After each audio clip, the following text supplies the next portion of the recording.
niños pueden pasar a su clase.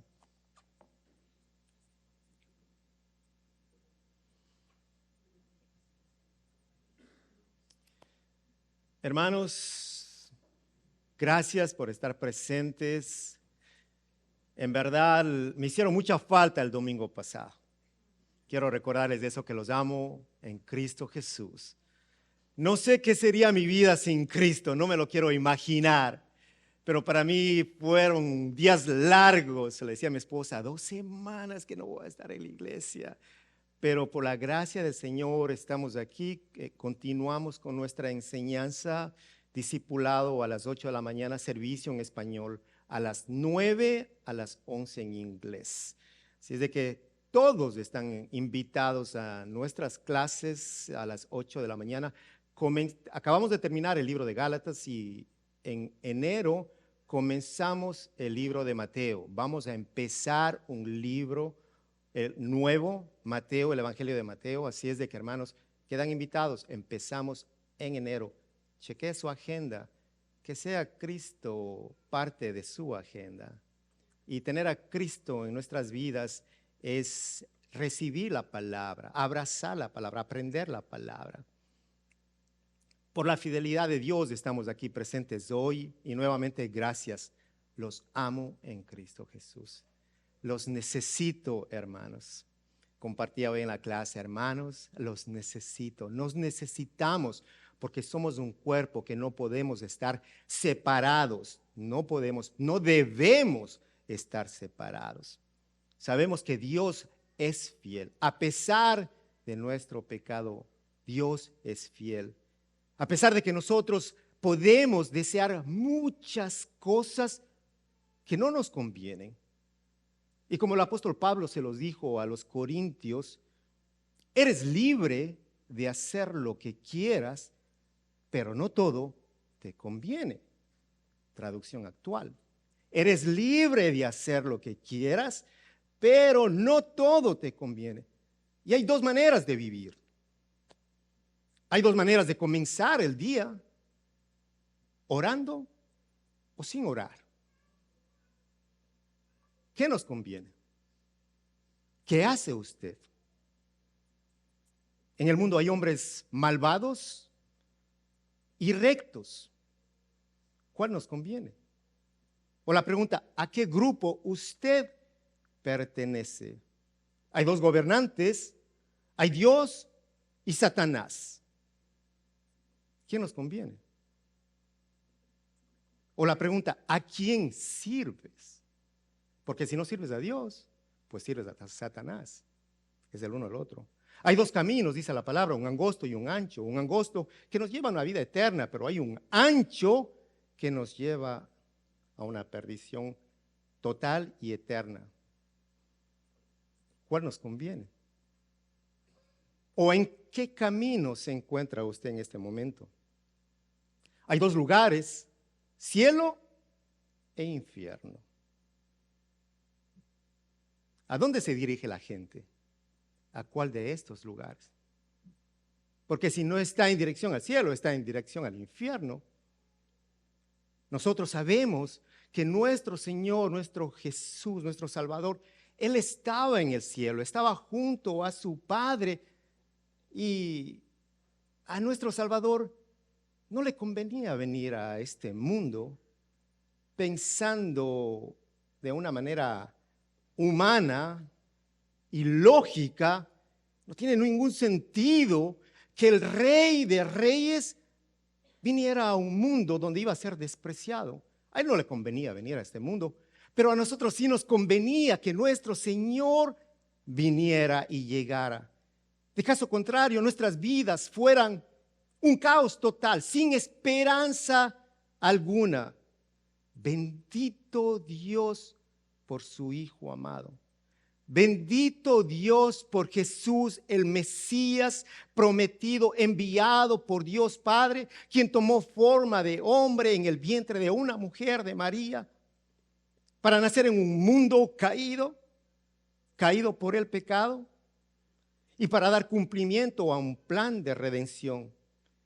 Todas las profecías se cumplieron en Jesús, en nuestro Señor.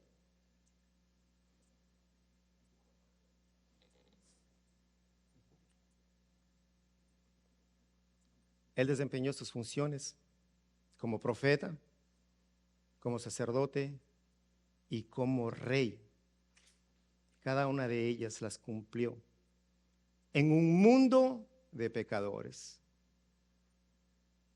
Todos los sacerdotes eran pecadores. Ellos tenían que presentar una ofrenda para el perdón, primero de sus pecados, para luego poder interceder y presentar las ofrendas, los sacrificios por los pecados del pueblo. El alma siempre ha sido abatida por el pecado, sofocada por la duda, en búsqueda de una santidad externa, una santidad visible por obras, por sacrificios, por vestimentas que no podían salvar las almas de la condenación.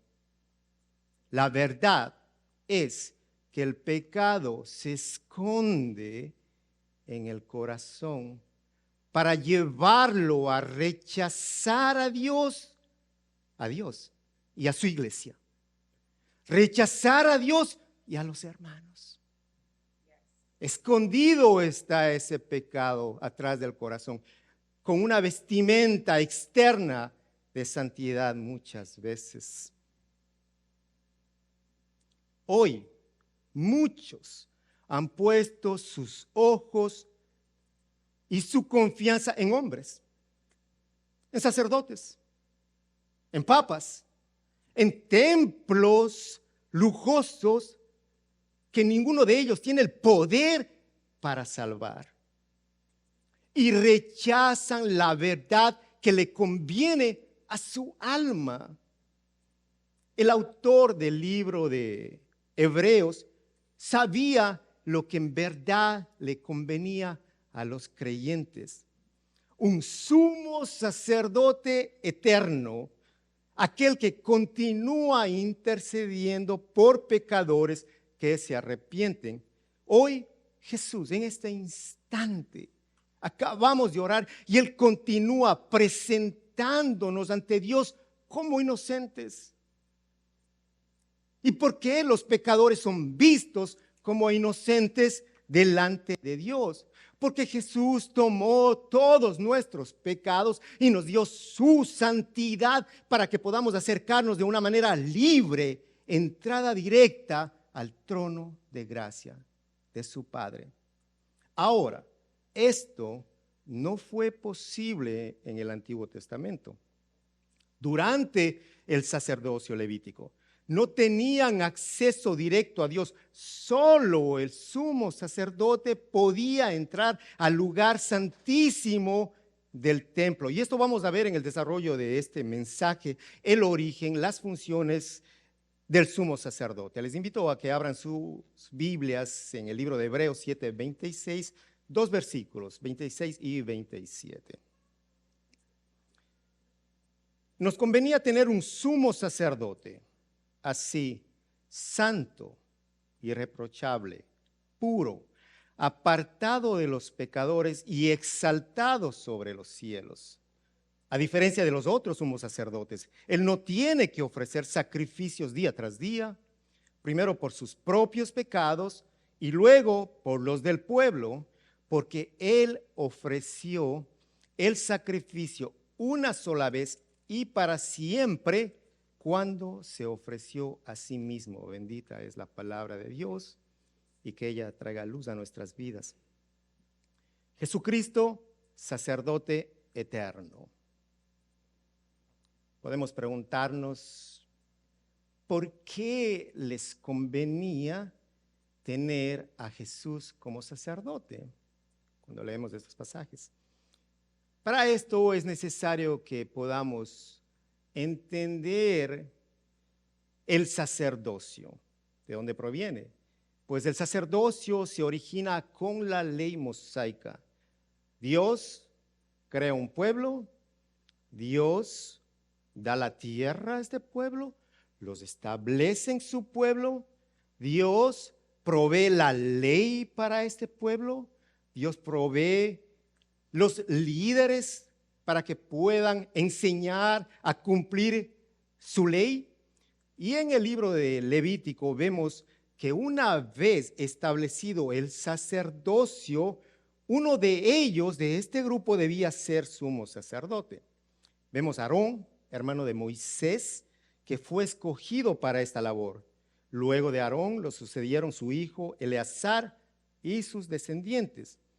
El sumo sacerdote era la más alta autoridad espiritual. Luego del exilio babilónico, se le agregaron responsabilidades seculares a los sumos sacerdotes, llegando a ser la cabeza del Estado judío. Ahora, la consagración de estos sacerdotes duraba 7 días. Habían ritos que incluían purificación con sacrificios especiales, ropa específica, única, que reflejaba su oficio. Lo unción con aceite, y entre las funciones de estos sumos sacerdotes estaban ofrecer sacrificios. Tenían que enseñar el Torá, enseñar las Sagradas Escrituras, y la más importante era el sacrificio anual, una vez al año en el día de la expiación. Debían ofrecer sacrificios primero por sus propios pecados. ¿Qué nos muestra esto? Que el sacerdote, el sumo sacerdote, era un pecador más. No estaba libre de pecado. Hermanos, ningún hombre en la tierra está libre de pecado. No se incline ante ningún hombre, porque ningún hombre, no importa cómo usted lo quiera llamar o los llamen, están libres de pecado. Tenían que ofrecer un sacrificio primero por sus pecados antes de poder mediar por el pueblo, por Israel. Y estos sacerdotes tenían una procedencia de la tribu de Leví solamente, no podían venir de otra tribu.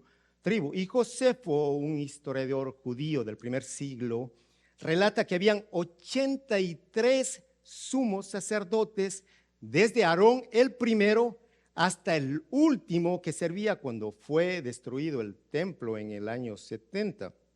Ahora, nosotros vemos esto y nos queda claro, una mosca que está obstruyendo y está dándose las vueltas, quiere ser sacrificada. Nos queda claro que el sumo sacerdote era un hombre importante, ¿no? Escogido bajo los estatutos de Dios, un representante del pueblo de Israel y un mediador entre Dios y los hombres.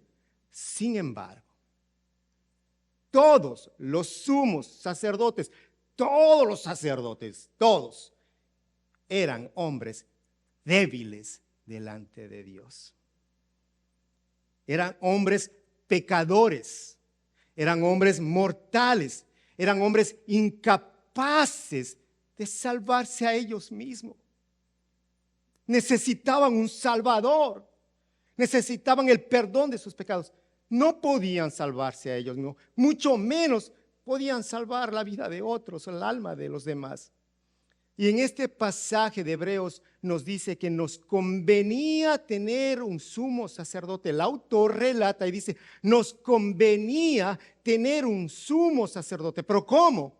Un sumo sacerdote santo, puro, irreprochable, apartado de los pecadores y exaltado en los cielos. Un sacerdote diferente de los sumos sacerdotes, diferente de todos los sacerdotes, hermanos. ¿Quién es este sumo sacerdote al que hace referencia Hebreos? Es nuestro Señor, es Jesucristo. ¿Y cuál es la diferencia de Jesús con todos estos sacerdotes? Primero, podemos ver en este sacerdocio establecido, un sacerdocio levítico, el linaje. Todos los sacerdotes venían de la tribu de Leví. ¿Y Jesús de dónde vino? ¿De Leví? No, Jesús vino de Judá. En el Salmo 110, versículo 4 dice, Dios no el sacerdote. Dios señaló a su eterno Hijo como el reemplazo superior para el linaje mortal de Leví. Perdón. El Señor ha jurado y no cambiará de parecer. Tú eres sacerdote para siempre. Palabras de Dios. Tú eres sacerdote para siempre, según el orden de Melquisedec. Aquí hay un juramento sobre este sacerdocio de Jesús. ¿Y quién es este hombre? ¿Quién es este Melquisedec?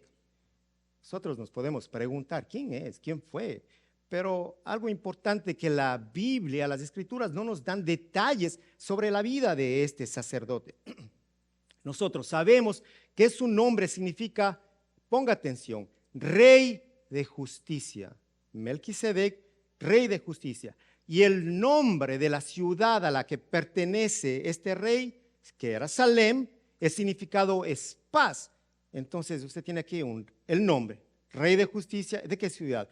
Rey de Salem, Rey de Paz.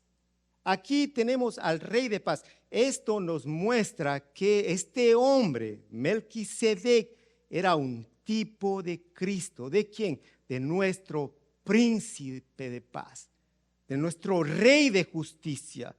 Ahora, lo que la palabra de Dios no dice sobre Melquisedec es también importante, es significativo.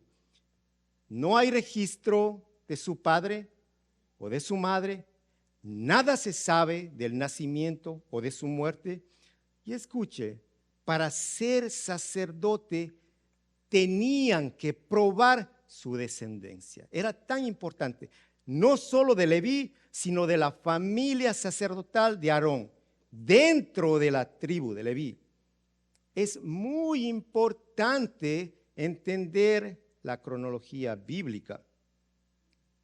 Antes de que la ley mosaica estuviera en vigencia, antes de que el diezmo fuera exigido, Abraham lo entregó voluntariamente a Melquisedec.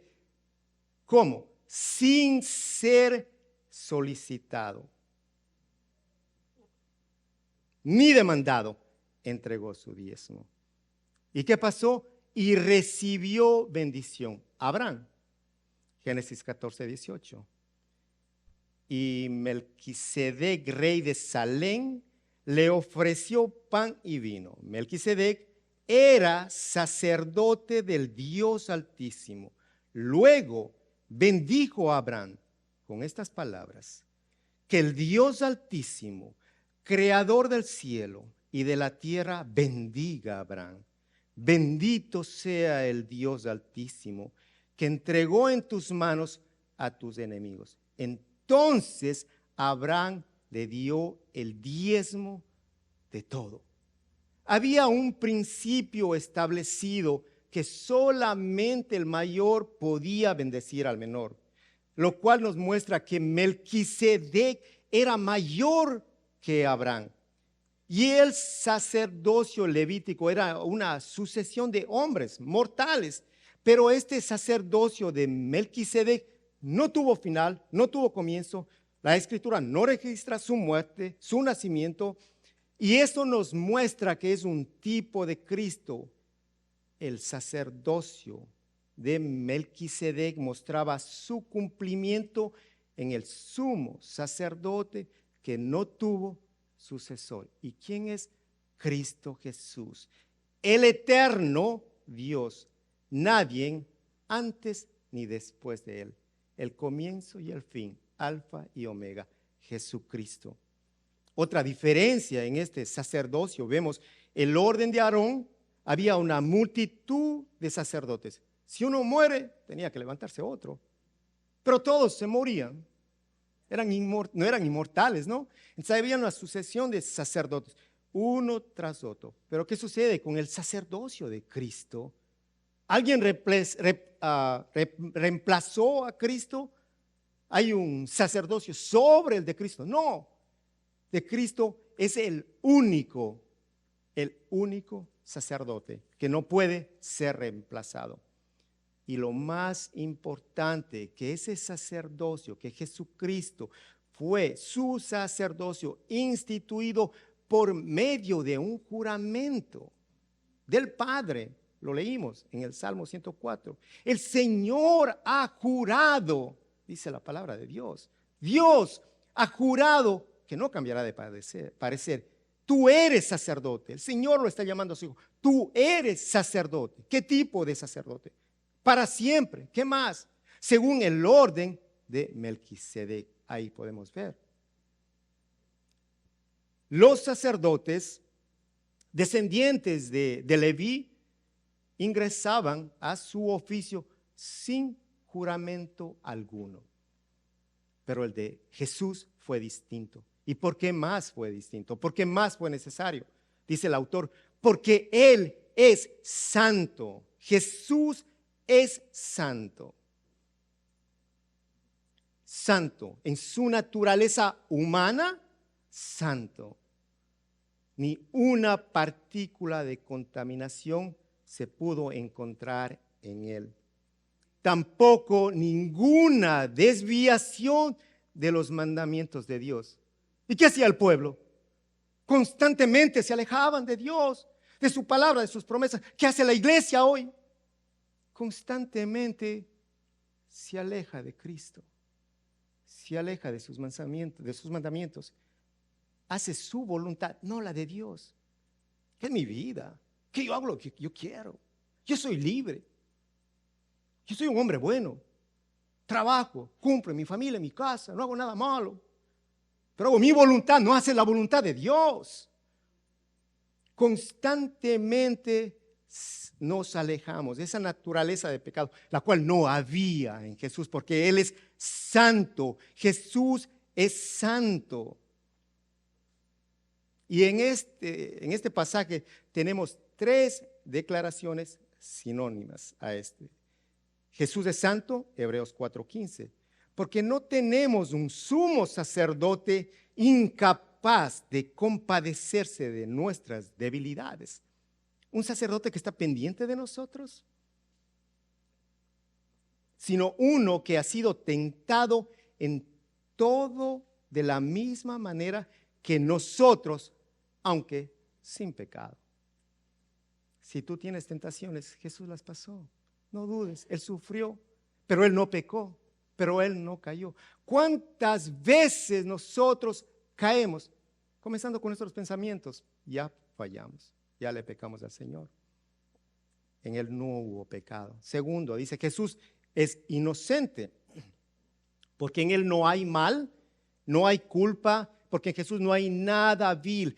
Él es inocente, libre de todo pecado actual. Él no hizo pecado, no hubo engaño en su boca. Él no es corrupto, dice Pablo a los Corintios en su segunda carta 5:21. Al que no cometió pecado alguno, por nosotros Dios lo trató como pecador, para que en Él recibiéramos la justicia de Dios. El inocente visto como pecador, para que nosotros seamos vistos justos delante de Dios. Luego dice que Jesús es sin mancha, es santo, es inocente, es sin mancha. Y esto va respondiendo nuestra pregunta: ¿por qué convenía tener a Jesús como el sumo sacerdote? Porque Él es santo, hermanos.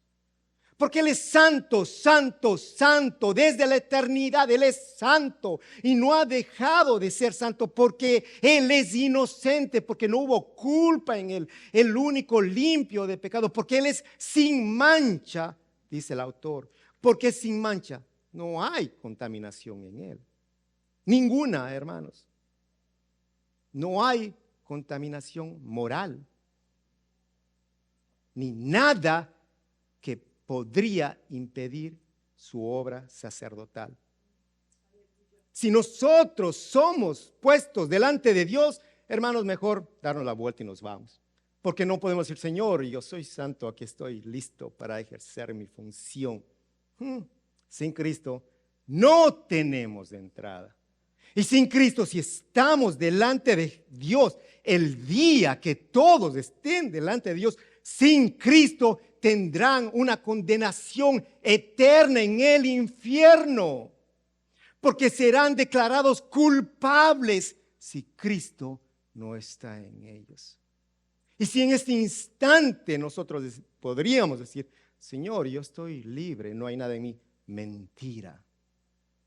Señor, estoy cubierto por la justicia de tu Hijo amado. Y ayúdame a dejar de pecar. Ayúdame. Continúa formándome. Él estaba sin mancha. Luego nos dice que Jesús es apartado de los pecadores.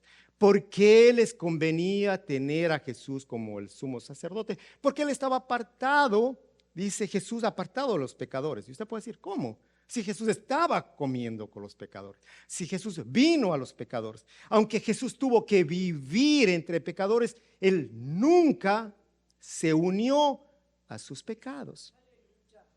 Una gran diferencia, porque usted puede estar en medio de pecadores que están haciendo todo, hermano. Pero no sea usted el que lleve y diga, hermano, tómate este shot, es bueno, y emborráchate conmigo. No sea parte del pecado. Si el Señor dice que los borrachos no entrarán al reino de los cielos, no te emborraches. Si los adúlteros, los fornicarios, los mentirosos, entonces alineemos nuestra vida conforme a los mandatos de Cristo Jesús. Jesús estaba con pecadores, pero no participó de su pecado. Hemos estado en muchas reuniones, no muchas, no podemos decirlo de esta manera, pero con mi esposa hemos tenido oportunidad de estar en reuniones con gente que no conoce a Dios, que no glorifica a Dios, por un compromiso que tenemos como creyentes, como cristianos, que ser luz en medio de la oscuridad. Llegamos a mostrarles la luz de Cristo, a mostrarles el amor de Cristo, pero el momento que la corrupción empieza a desmandarse, buenas tardes, caminamos y nos vamos. Ese es el deber del cristiano. No digo que el cristiano tiene que alejarse a un monasterio y estar solitario y no ver a nadie ni hablar con nadie. No, no se trata de eso. Necesitamos ser luz y nuestro Señor nos muestra que Él estaba apartado de todo, estaba apartado, que no compartía el pecado, estaba con los pecadores, pero no compartía, no participaba de ellos. Primera de Pedro 1:19. Sino con la preciosa sangre de Cristo, como de un cordero sin mancha y sin defecto, limpio, puro, nuestro Señor. Además de eso, nuestro Señor pudo desafiar a sus enemigos. Juan 18:46. ¿Quién de ustedes me puede probar que soy culpable de pecado? Preguntó Jesús. Nosotros no podemos hacer esa pregunta. ¿Quién de ustedes me puede probar que soy culpable de pecado? Porque Él era inocente, limpio, puro, sin mancha. Pero nosotros todos somos pecadores y por eso estamos aquí, porque necesitamos la ayuda de Dios. Por eso acudimos a su presencia para que nos limpie, porque sabemos que Él es fiel y justo para perdonar nuestros pecados y lavar toda, limpiar toda nuestra maldad. Día tras día, Señor, permíteme acercarme a tu trono, límpiame una vez más. Señor, límpiame otra vez. Señor, acabo de llegar a mi casa, límpiame, Padre, de tanta iniquidad. Me despierto, Señor, límpiame, que mi mente divaga, en sueños te fallo, límpiame, Señor, perdóname, Padre amado, necesito más de ti.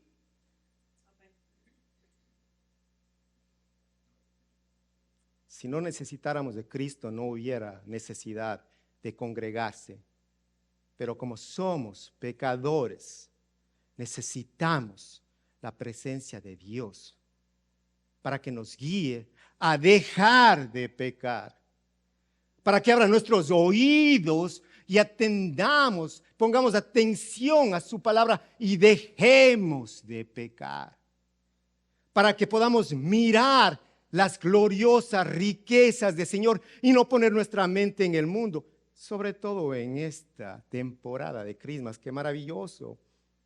Sí, hablamos del amor, de la unidad, de las comidas, de las fiestas, de los regalos. Y nuestra mirada está enfocada en todo lo material. ¿Nos conviene el todo? No. ¿Necesitas ciertas cosas? No, pero quiero porque es Christmas. Es Navidad y esa Navidad yo me lo merezco y yo quiero mi regalito. Y me tienes que dar mi regalito. ¿Te conviene el regalito?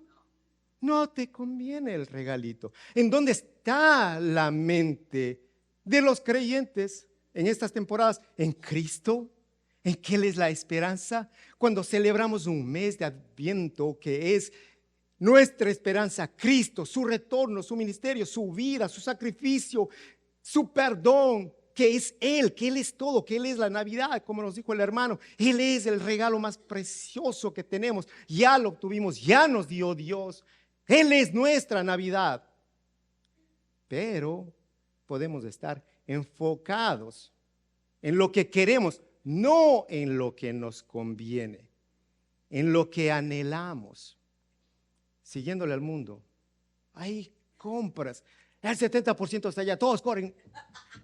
Yo también, o Macy's, o esta tienda o la otra, vamos allá, sí, hermana, ¿sabe de algo especial? Sí, vaya allá, vamos, toda la iglesia, vamos al especial. Hello, hermanos, ¿y dónde están los hermanos que tenían que llegar a adorar? Oh, están de compras, están de shopping. ¿Necesitan, les conviene el shopping? No, les conviene a Cristo, hermanos. A todos nos conviene, como el autor dice, les convenía un sumo sacerdote santo, puro, sin mancha, apartado de los pecadores, exaltado en los cielos, dice Jesús. Exaltado en los cielos. Sí, hermanos, Pablo les dice a los Filipenses 2:9. Por lo cual Dios también le exaltó. ¿A quién? Al Hijo. También le exaltó hasta lo sumo y le dio un nombre que es sobre todo nombre, para que en el nombre de Jesús se doble toda rodilla de los que están en los cielos y en la tierra. ¿A quién te vas a doblar, hermano? A Cristo Jesús. Dobla tus rodillas sin temor y dile: Señor, tú eres mi Dios, tú eres el Rey, para que se doble toda rodilla en los cielos y en la tierra y debajo la tierra, y toda lengua confiese que Jesucristo es el Señor, para gloria de Dios Padre. Delante del trono de Dios, Jesús, el gran sumo sacerdote, intercede por nosotros como nuestro sacerdote eterno. ¿Qué más podemos pedir, hermanos? ¿Quieren Christmas, hermanos? Aquí está su regalo, Cristo. ¿Le conviene? Por supuesto que le conviene Cristo, hermano. No lo dude. ¿Qué más queremos, iglesia? No solamente fue Él el mayor de los sacerdotes, no solamente eso, algo más. Porque también fue Él sacerdote y sacrificio a la vez. El sumo sacerdote y el sacrificio. ¿Pero qué sacrificio? Perfecto. ¿Cómo? Santo, puro, inocente, sin mancha, apartado de pecado. Ese es nuestro Señor, sacerdote y sacrificio a la vez. Perfecto.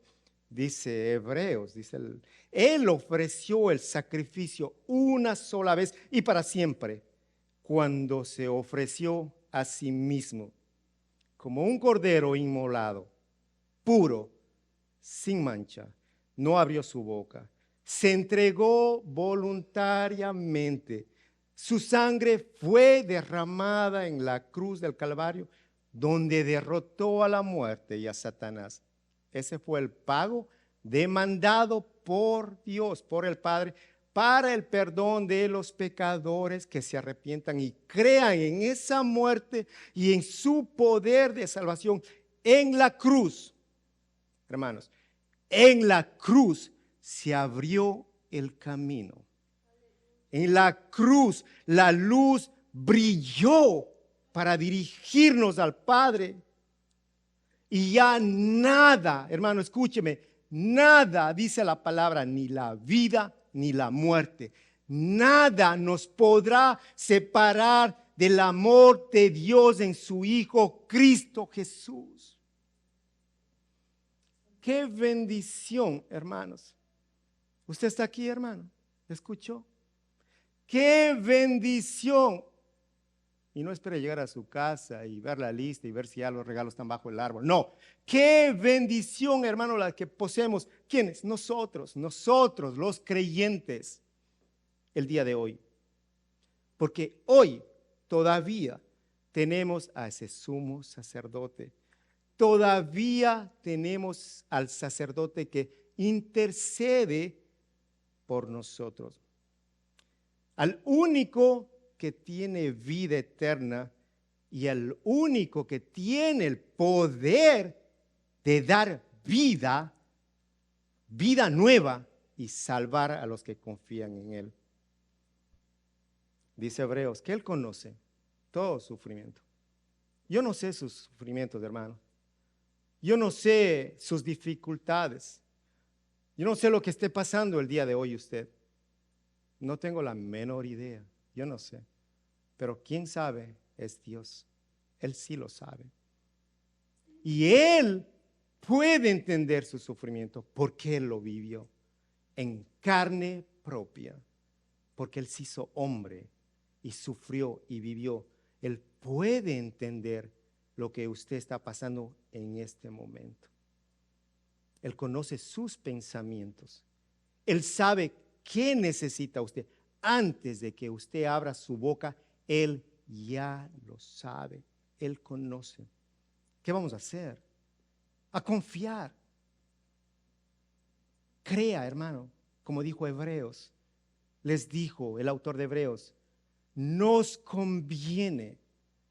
Y esa palabra es para nosotros, hermanos, nos conviene a nosotros, no nos conviene, necesitamos a Cristo.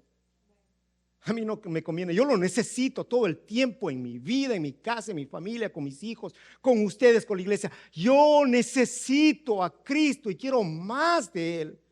Yo no le voy a decir, Señor, a mí me conviene. No, yo te quiero, te necesito, Padre. Dame más de ti.